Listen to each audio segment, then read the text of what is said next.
Assalamualaikum warahmatullahi wabarakatuh. Kembali lagi di channel Merinding Bareng. Pada kesempatan saat ini saya akan membacakan sebuah kisah nyata cewek misterius di atas pohon. Waktu aku SMA, aku dan teman-teman sempat mengadakan latihan dasar kepemimpinan LDK OSIS di daerah Sukabumi.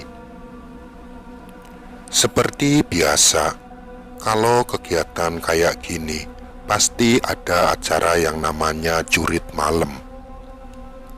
Jadi waktu itu aku dan beberapa temanku menempati beberapa pos yang sudah disediakan. Nantinya setiap peserta harus mampir ke pos yang sudah kami jaga. Setiap posnya diisi oleh 2 orang. Kebetulan pos tempat aku jaga bersama 1 orang temanku itu berdekatan dengan pohon yang besar banget. Dan sialnya, dari 9 pos yang disediakan, aku ditempatkan di pos 8. Waktu itu kegiatan jurit malamnya diadakan sekitar jam 12 malam. Jadi teman-teman lainnya yang gak berada di pos pun membangunkan para peserta LDK. Meski samar-samar, aku sempat mendengar suara para peserta saat berada di pos-pos awal. Tapi tetap saja aku harus menunggu sekitar 40 menitan sampai mereka datang ke posku. Sambil nunggu para peserta LDK datang, aku sama temanku ini ngobrol seru. Tapi obrolan kami terputus. Waktu secara tiba-tiba dia tidak meneruskan ceritanya dan raut wajahnya berubah. Waktu itu kebetulan emang posisinya dia menghadap ke arah pohon yang besar itu. Melihat reaksi dia yang seperti itu, aku sudah tahu kalau ada sesuatu di belakangku. Tapi karena aku nggak mau ngelihat, jadi aku tidak menoleh ke belakang. Waktu itu si temanku ini juga langsung balik badan dan duduk di sebelahku. Dia juga bilang ke aku kalau jangan menoleh. Sebenarnya aku juga penasaran apa yang terjadi. Tapi aku baru berani menanyakan temanku ini di besok paginya. Waktu itu dia juga cuma bilang kalau di pohon yang ada di belakangku itu, dia sempat melihat sosok cewek pakai berbaju putih, berambut panjang, dan senyum ke arah dia. Waktu aku dengar ceritanya, aku langsung teriak-teriak histeris. Untungnya waktu itu aku emang tidak menoleh. Tapi emang waktu aku mendengar suara peserta dari kejauhan di malam itu, samar-samar aku juga sempat dengar kayak suara cewek yang lagi tertawa kecil. Waktu itu aku pikir salah satu temanku yang berada di pos dekatku. Tapi waktu aku tanya temanku apa dia malam itu sempat cekikitkan, dia tidak mengiyakan pertanyaanku. Beberapa bulan lalu, aku memang lagi sibuk banget mengerjakan tugas kuliah. Ditambah lagi juga aku harus mengurus kegiatan kampus. Jadi waktu itu memang beberapa kali aku harus ngerjain tugas di perpustakaan kampus sampai malam. Waktu awal-awal aku gak pernah punya perasaan aneh setiap harus berada di perpustakaan itu sampai malam. Entah kenapa waktu itu Aku merasa agak sedikit males. Tapi karena ingat sama tugas yang menumpuk, aku cuek saja. Sekitar jam 7:30, aku ngerasa ngantuk banget. Aku berpikir mungkin saat itu aku terlalu capek karena harus mengurus kegiatan kampus juga. Aku sempat melihat sekeliling perpustakaan dan cuma ada aku, satu orang cewek yang duduk persis di seberangku, dan satu penjaga perpustakaan yang lagi sibuk sama handphonenya. Akhirnya aku membereskan buku-buku dan alat tulisku. Waktu lagi beres-beres, tidak sengaja aku menjatuhkan tempat pensilku. Mau gak mau aku harus memungut beberapa peralatan tulisku. Tidak sengaja aku melihat ke seberang ke arah meja, di mana satu cewek yang kulihat sebelumnya lagi duduk. Tapi ternyata yang aku lihat cuma baju putih yang menjuntai, tanpa ada kaki yang terlihat. Merasa syok, aku segera membereskan mejaku dan cabut dari tempat itu.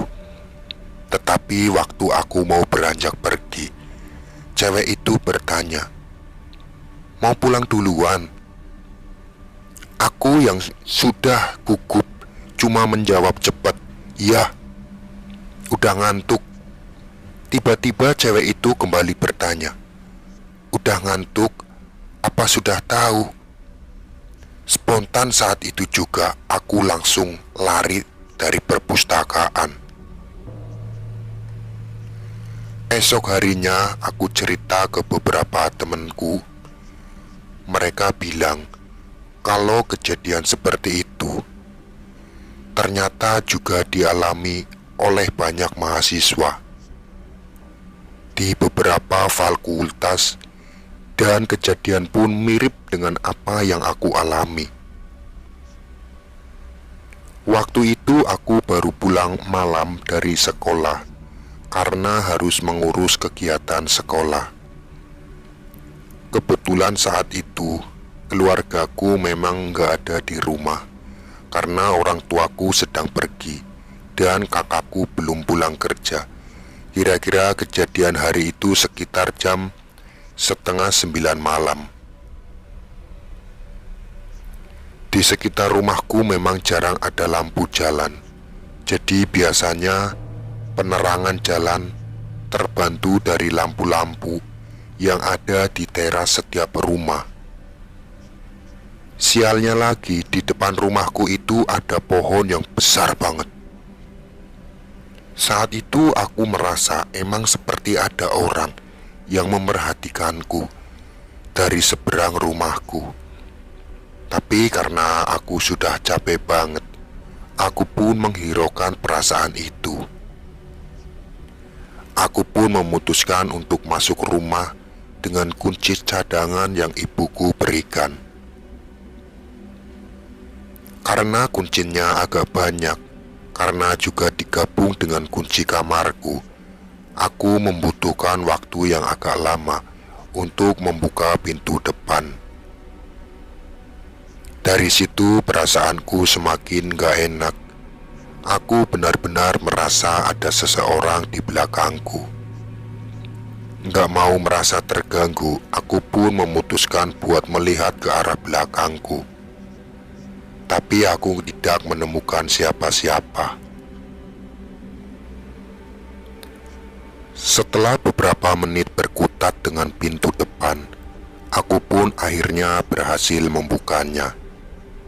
Kebiasaan di rumahku, kami selalu mengucapkan salam setiap mau masuk dan keluar rumah.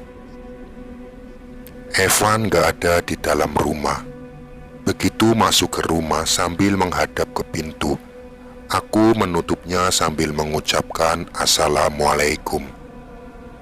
Ketika aku berbalik, aku menemukan sosok penampakan dengan muka rusak yang sangat serem yang berdiri tepat di hadapanku.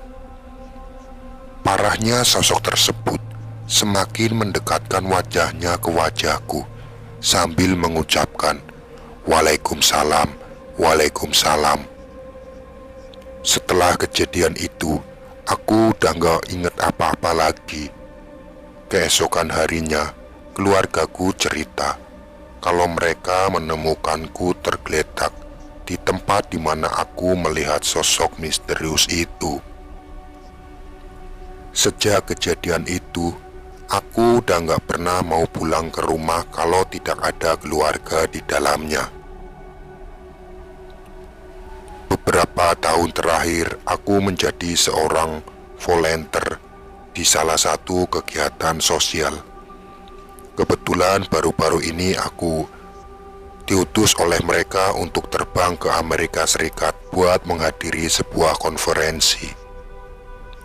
Sampai di hotel, aku tidak punya firasat apa-apa. Apalagi karena hotel tersebut berada di kawasan Disneyland.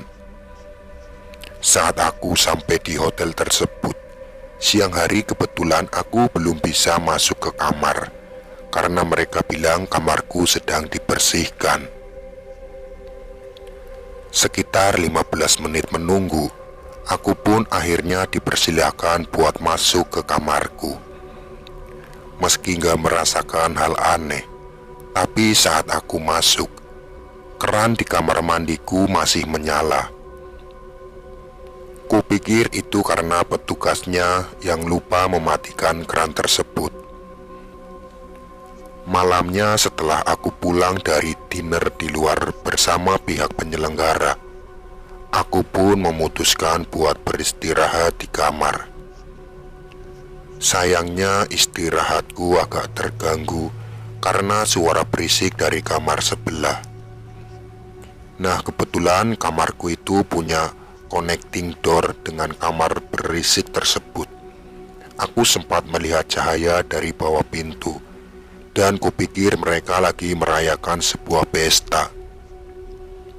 Bahkan aku curiga anak-anak dari kamar sebelah tersebut sempat menjahili pintuku dengan memainkan handle pintu dan mengetok-ketok connecting door tersebut. Karena merasa terganggu dengan keributan mereka, aku pun memutuskan untuk mengetok konektor itu dan memberitahu mereka kalau aku merasa agak terganggu dengan keributan tersebut karena membuatku jadi gak bisa beristirahat. Untungnya agak lama setelah itu aku pun bisa beristirahat. Karena penasaran, esok paginya aku bertanya ke resepsionis tentang kamar sebelah itu. Waktu aku mendengar jawabannya, aku shock banget karena petugas resepsionis itu bilang dari kemarin siang kamar tersebut kosong dan gak ada satu orang pun yang menginap di kamar tersebut.